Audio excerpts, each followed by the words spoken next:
اکرم صلی اللہ تعالی علیہ وسلم نے ارشاد فرمایا، یوشک الامم ان تداع علیکم کما تداع الاکلۃ الی قصعتها، کہ قریب ہے کہ لوگ تمہارے خلاف ایک دوسروں کو ایسے اکسائیں گے، ابھاریں گے، دعوت دیں گے، جس طرح سے کھانے والوں کو ایک دسترخوان کی طرف مدعو کیا جاتا ہے، ایک پلیٹ کی طرف انہیں بلایا جاتا ہے۔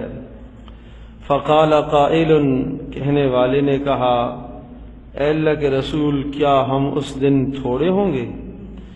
قال، آپ نے ارشاد فرمایا، بل انتم یومئذ کثیر، تم بہت زیادہ ہوں گے، ولکنکم غثاء کغثاء السیل، لیکن تم سمندر یا سیلاب کی جہاگ کی طرح ہوں گے، تمہاری کوئی حیثیت نہ ہوگی۔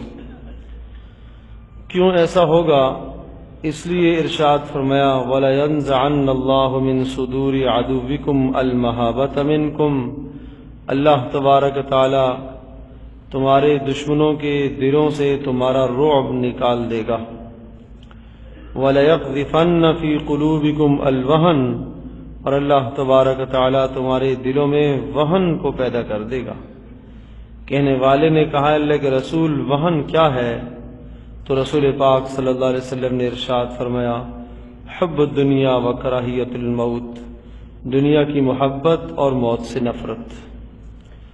اس حدیث پاک میں حضرت صلی اللہ تعالی علیہ وسلم نے حوادثات زمانہ کی طرف اشارہ فرماتے ہوئے ایک پیشنگوئی ذکر فرمائی ہے کہ ایک وقت آئے گا کہ کافر لوگ تمہارے خلاف ایک دوسروں کو دعوت دیں گے، اکسائیں گے، اور تمہیں قتل کرنے، مارنے اور نقصان پہنچانے کے در پہ وہ ساری توانائیاں اور کوششیں خرچ کر ڈالیں گے، اور اس طرح سے وہ کوششیں کریں گے، ایک دوسرے کو تمہارے خلاف اکسائیں گے، ابھاریں گے، جس طرح سے ایک کھانے والی جماعت جو بھوکی ہو، شدید بھوک میں مبتلا ہو، اور تھوڑا سا کھانا ایک پلیٹ میں رکھ دیا جائے، اور وہ 10 افراد، 20 افراد، 40-50 افراد ہوں، ان سے کہا جائے کہ یہ کھانا آ کے کھا لو، تو وہ ایک پلیٹ کی طرف کس طرح سے ٹوٹ پڑیں گے، اور ہر کوئی کوشش کرے گا کہ میں پہلے کھا لوں، میں لقمہ لے لوں،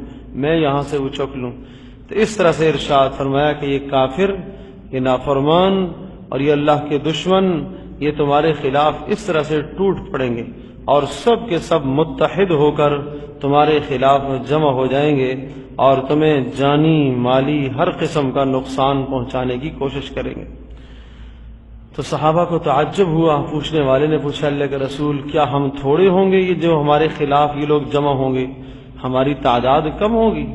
آپ علیہ السلام نے ارشاد فرمایا، نہیں، تم تو بہت بڑی تعداد میں ہوں گے، اور اس طرح سے ہوں گے جس طرح سے سیلاب یا سمندر کے پانی کی جھاگ ہوتی ہے۔ اس کے 2 معنی ہیں، ایک تو یہ کہ کثرت میں تشبیہ دی ہے کہ تم اتنے زیادہ ہوں گے جس طرح سے سمندر کی جھاگ ہوتی ہے، اور دوسرا معنی یہ کہ تم ہوں گے تو کافی وافر مقدار میں ہوں گے، لیکن تمہاری حیثیت نہیں ہوگی، تم کمزور ہو جاؤ گے، تم بزدل ہو جاؤ گے۔ تو پھر آپ علیہ السلام نے ارشاد فرمایا، یہ سارا اس لیے ہوگا کہ اللہ تبارک تعالیٰ دشمنوں کے دلوں سے تمہارا رعب نکال دے گا۔ جب تم اللہ پاک سے ڈرنا چھوڑ دو گے، آخرت سے ڈرنا چھوڑ دو گے، دشمنوں کے دلوں میں جو تمہارے خلاف رعب بھرا ہوا تھا، وہ جو تم سے ڈرتے تھے، وہ ڈر بھی نکل جائے گا، اللہ پاک اس ڈر کو نکالے گا۔ جب تم اللہ سے نہیں ڈرو گے تو پھر ساری کائنات تمہیں ڈرائے گی، اور جب تم اللہ سے ڈرنے لگ جاؤ گے تو پھر سب تم سے ڈریں گے، اس لیے کہ رعب اللہ ڈالتا ہے۔ قذف فی قلوبہم الرعب، اللہ پاک نے صحابہ کے دلوں کے اندر ایسا ایمان بھرا کہ ان کے رعبوں کو اور ان کی ہیبت کو اللہ پاک نے کافروں کے دلوں میں منتقل کیا، اور وہ کافر صحابہ کے نام سن کر ہی ڈرا کرتے تھے۔ اور حضرت عمر رضی اللہ تعالیٰ عنہ کے متعلق آتا ہے کہ ایران کا بادشاہ کافر، وہ کسرا، وہ کہتا ہے، عمر نے میرے کلیجے کو کھا لیا، اس سے مجھے ایسا ڈر لگتا ہے۔ ایسا مہیب انسان ہے، ایسا خوفناک انسان ہے کہ اس سے مجھے ڈر لگتا ہے کہ کہیں مجھے نقصان نہ پہنچا دے۔ تو اس طرح سے اللہ تبارک و تعالی نے کافروں کے دلوں میں رعب ڈالا ہوا تھا۔ رسول پاک صلی اللہ تعالی علیہ وسلم کا ایک معجزہ بھی تھا۔ آپ علیہ الصلوۃ والسلام فرمایا کرتے تھے، اللہ تبارک و تعالی نے میرا رعب کافروں کے دلوں میں ڈالا ہوا ہے، 1 مہینے کی مسافت سے میرا رعب ان کے دلوں پر چھا جاتا ہے۔ تو یہ سارا ایمان کی بنیاد ہے، یہ اعمال صالحہ کی بنیاد۔ نبی علیہ الصلوۃ والسلام کے دنیا سے پردہ فرما جانے کے بعد بھی صحابہ کی یہی کیفیت تھی، ایمانی قوتیں موجود تھیں، اللہ کا ڈر موجود تھا۔ وہ دن کو دشمنوں کے سامنے ہوتے تھے، رات کو اپنے پروردگار کے سامنے آ جاتے تھے، ساری رات کو اللہ کے سامنے گڑ گڑاتے تھے، روتے تھے۔ ان کی راتیں روشن ہوتی تھی، ان کی راتیں آباد ہوتی تھیں۔ تو یہ کیفیت تھی۔ تو رسول پاک صلی اللہ علیہ وسلم نے ارشاد فرمایا کہ وہ جب وقت آئے گا تو دشمنوں کے دلوں سے تمہارا رعب نکل جائے گا اور تمہارے دلوں کے اندر وہن کی بیماری پیدا ہو جائے گی۔ کہنے والے نے کہا، اللہ کے رسول وہن کیا ہوتا ہے؟ آپ نے 2 باتیں ارشاد فرمائی، حب الدنیا و کراہیت الموت۔ ایک تو دنیا کی محبت اور دوسرا موت سے نفرت۔ اور دنیا کی محبت وہ سخت برائی ہے جس کو رسول پاک صلی اللہ علیہ وسلم نے ایک دوسری حدیث میں ذکر فرمایا، حب الدنیا رأس کل خطیئہ، کہ تمام کی تمام گناہوں کی اور برائیوں کی جڑ دنیا کی محبت ہے۔ آدمی حرام کیوں کھاتا ہے؟ دنیا کی محبت کی خاطر۔ آدمی بے شمار گناہ کیوں کرتا ہے؟ دنیا کی محبت کی خاطر۔ اور یاد رکھیے، دنیا کیا ہے؟ ہر وہ چیز جو انسان کو اللہ پاک کی یاد سے دور کر دے، اللہ سے تعلق توڑ دے، اللہ سے غافل کر دے، وہ دنیا ہے۔ چاہے وہ مال ہے، چاہے وہ گھر ہے، چاہے وہ اولادیں ہیں، یہ سب دنیا ہے۔ ہر وہ چیز جو انسان کو اللہ پاک سے کاٹ کر رکھ دے، تعلق توڑ دے اللہ سے اور بیچ میں رکاوٹیں کھڑی کر دے، یہ سب دنیا ہے۔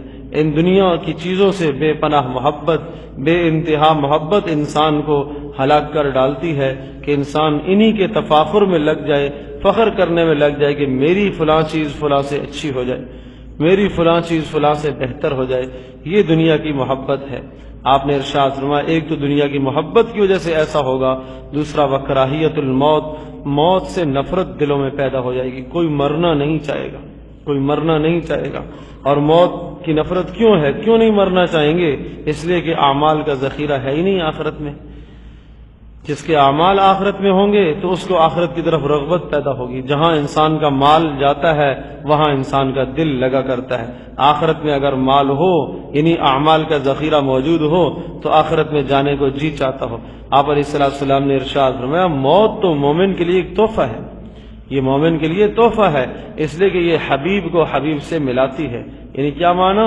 کہ موت آئی، بندہ اللہ پاک کو چاہنے والا اللہ پاک سے مل گیا۔ تو یہ 2 بیماریاں آپ علیہ السلام نے بتائی ہیں۔ ان 2 بیماریوں کی بنیاد پر یہ حالات پیدا ہو جائیں گے کہ سارے کے سارے کافر، ارشاد فرمایا، وہ تمہارے خلاف ٹوٹ پڑیں گے اور وہ تمہیں نقصان پہنچانے کی کوشش کریں گے۔ تو میرے عزیز دوستوں اور بزرگوں، انفرادی طور پر بھی، اجتماعی طور پر بھی ہم اپنا علاج کریں کہ ان 2 برائیوں کو اپنے اندر سے نکالیں۔ اللہ پاک ہم سب کے لیے عمل کرنا آسان فرمائے۔